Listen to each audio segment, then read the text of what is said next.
If you're a leader or an aspiring leader in the business of lifelong learning, you're in the right place. I'm Celisa Steele. And I'm Jeff Cobb, and this is the Leading Learning Podcast.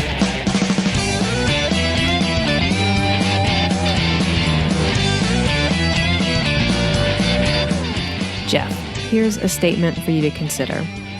You can learn new things, but you can't really change how intelligent you are. Would you say you mostly agree or disagree with that statement? I would have to mostly disagree with that statement. I think there are probably limits, but I also think that intelligence is much more malleable than we tend to appreciate or acknowledge, or maybe I'm just being hopeful about my own intelligence. Okay, well, here's another statement. No matter what kind of person you are, you can always change substantially. Mostly agree or mostly disagree? Now, that one I emphatically agree with. I think you can definitely change the kind of person you are substantially, primarily through learning.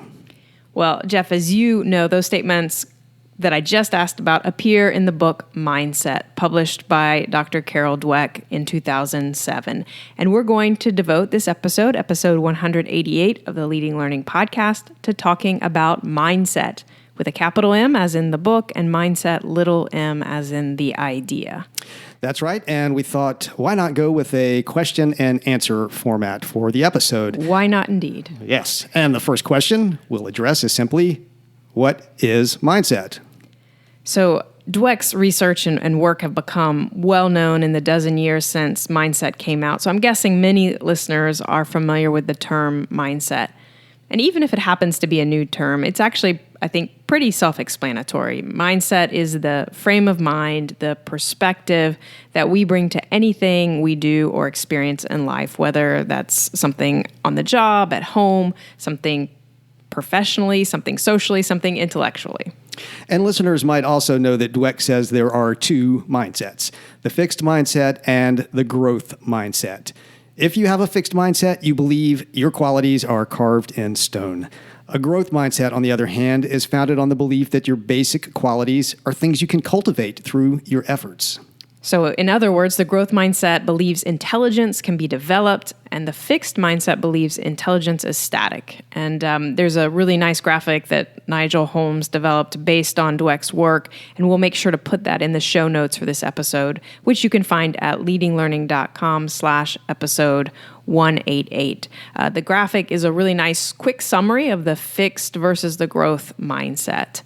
Now, to talk a bit about how those mindsets play out, let's circle back to those statements that I asked about at the very beginning of the episode, Jeff. Dweck uses those statements as a way for individuals to self-assess their own mindset. So that first statement, you can learn new things, but you can't really change how intelligent you are, that conforms to a fixed mindset.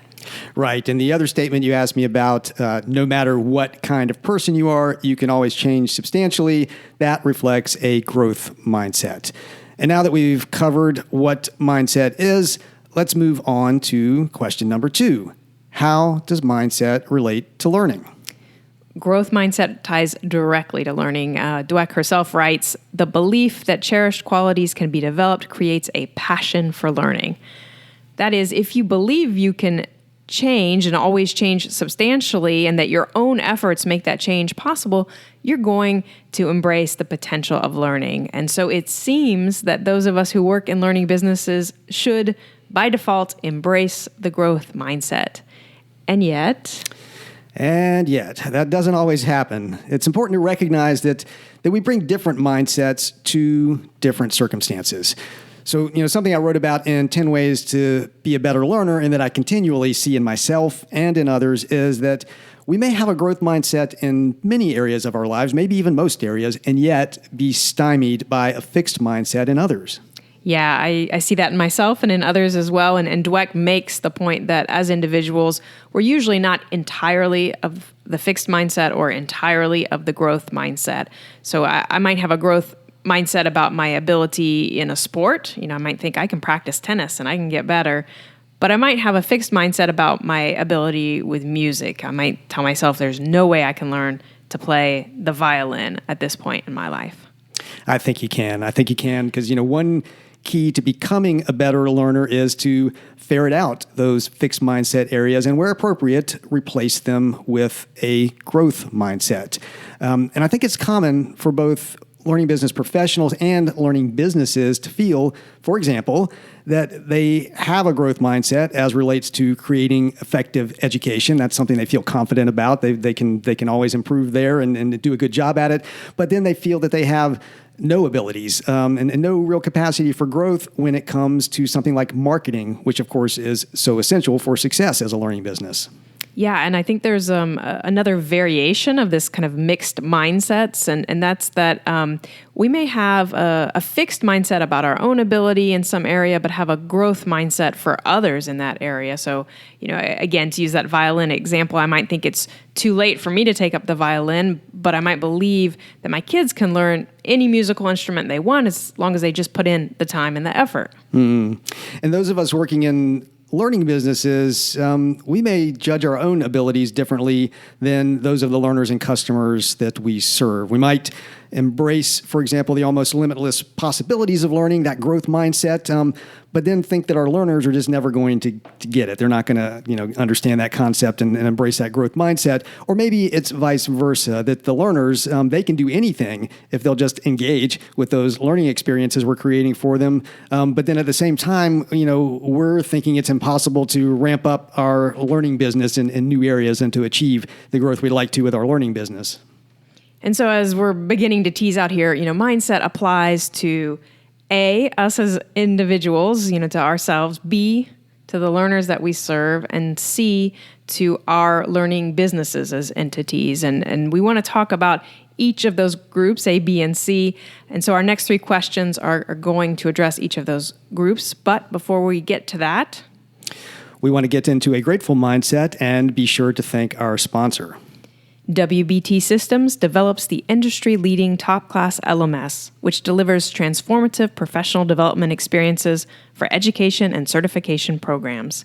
With a single point of support from in-house integration experts, top-class LMS easily integrates with a wide variety of systems to provide efficient administration and a unified learning experience.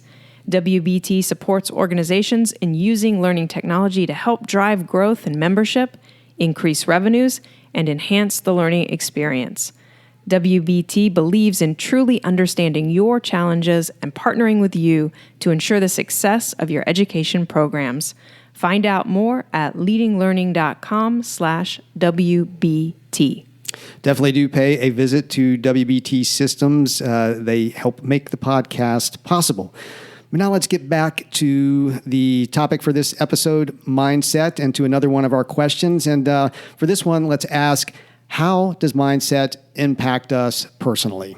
So I think we've begun to address this. Mindset has really huge ramifications because it's the backdrop for really everything that we do. It's the backdrop for how we engage with others, for how we learn, for what we choose to learn. But it's worth adding that the growth mindset does come with a kind of perseverance. Dweck writes, the passion for stretching yourself and sticking to it, even or especially when it's not going well, is the hallmark of the growth mindset. And so I think that's critical. The two mindsets see challenge, risk, and effort very differently. The growth mindset embraces challenge and effort and sees failure as an opportunity to learn and an opportunity to improve. The fixed mindset, on the other hand, sees challenge and effort as dangerous. If intelligence or social skills or whatever ability is fixed, then working hard for something is a sign of inferiority. The logic of the fixed mindset is if you're good at it, it should come naturally, effortlessly, immediately. Yeah, and the fixed mindset sees failure as forever.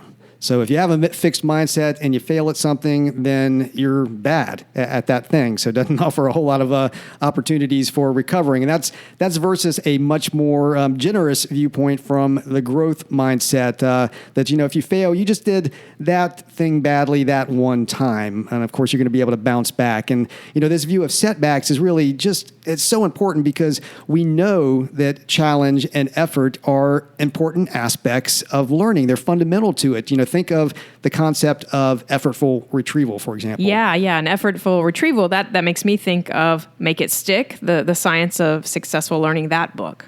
Yeah, and those authors mentioned Dweck more than once, in fact, dozens of times throughout the book, because they recognize how important mindset is to successful learning. And in fact, we'll be sure to link to an episode we did with Peter C. Brown, who is one of the co-authors of Make It Stick. And definitely go check that out. But in the meantime, let's move on to the fourth question, which is, how does mindset impact the learners you serve?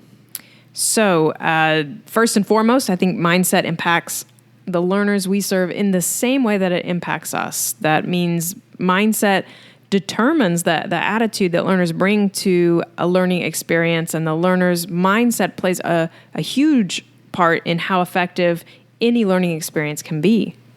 And it's important to recognize that, mindset is not going to be even across groups of learners we serve. So, some learners will come with a growth mindset. They're going to show up to your programs with that growth mindset, but others are going to show up with that fixed mindset. And really, this adds a dimension to the concept of prior knowledge that Malcolm Knowles pointed out so many years ago. Not only do learners come to our offerings with different levels of expertise and experience on the subject matter, so that differing prior knowledge, but they also bring those different mindsets.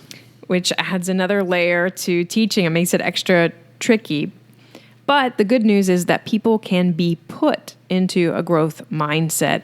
And doing that, putting your learners in the growth mindset, strikes me, and I think probably you too, Jeff, as a potentially really powerful tool for learning businesses. So let's talk a little bit about how we might put learners in a growth mindset.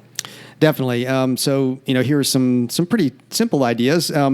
One is to tell learners, just say it to them that, whatever they're about to study can be learned, and emphasize that. And then also emphasize that the learning experience you're offering is going to give them the chance to learn it.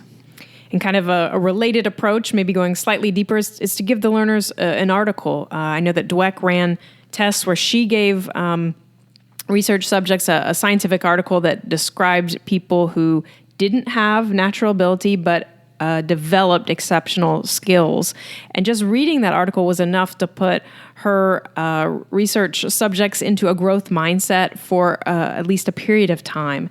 And so, we can do something like that, give them an article to read. We can also put learners in the growth mindset through the messages that we send. And I'm thinking of things like setting rules and norms that often happens at the beginning of an instructor-led or facilitated experience. So you might have the instructor or facilitator stress that effort and contribution are what they're looking for from the learners, and that they value that effort and contribution above the learner being right or doing something quickly.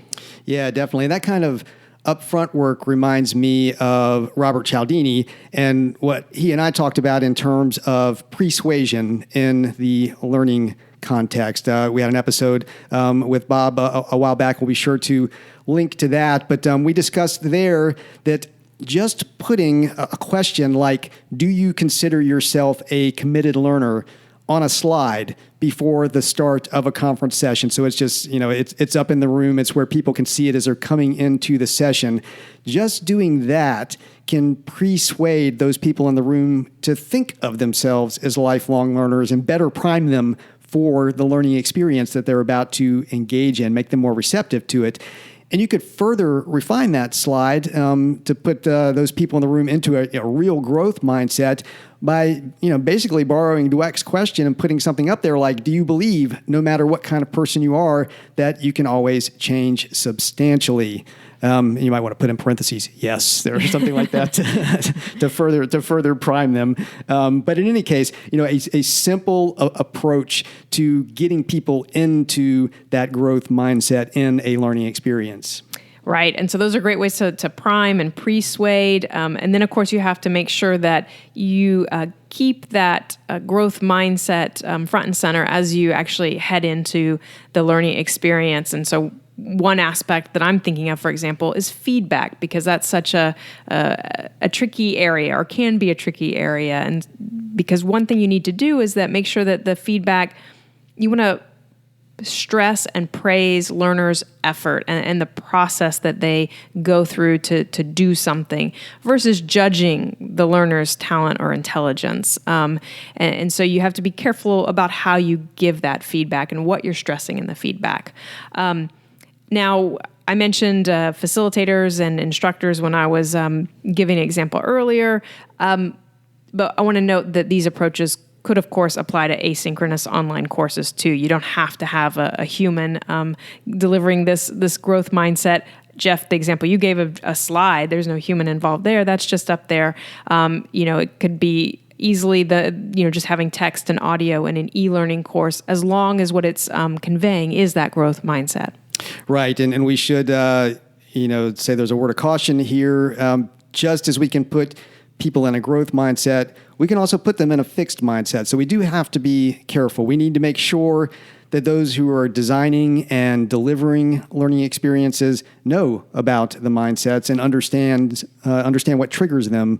So something that you want to discuss, particularly with your subject matter experts, if you're using those volunteer SMEs, for example, to deliver sessions. Make sure they understand this concept, and make sure they understand that, for example, they need to know that labels can trigger the fixed mindset. Even positive labels can do this. So, calling someone smart equates that person with their achievement or performance. To prompt a growth mindset, you want to label it a little bit differently. You want to praise effort or way of thinking, saying that was a smart way to think about that problem. That's very different from simply saying you're smart. Yeah, and on the label front, you said even positive labels can do negative work, and sometimes labels that just seem innocuous or just seem sort of fact-based. Dweck points out that those can have a negative effect. She cites research that shows that just checking a box to indicate race or sex can trigger a stereotype in the learner's mind and lower test scores.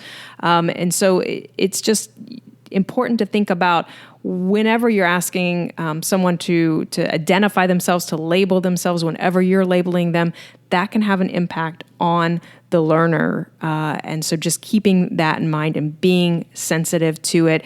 And a lot of this can feed into bias. And Jeff, I know you got to talk with Howard and Shilpa about bias, so we should link to that episode in the show notes as well. Yeah, I think Howard Ross may actually cite the same research in his book Everyday Bias, but it definitely with Howard Ross and Shilpa Alamchandani, we had a great episode. It's still one of the most popular ranking episodes in the if you look in the right rail of the leading learning site. It's been one of the most shared, very powerful episode, and definitely connects into mindset in so many different ways.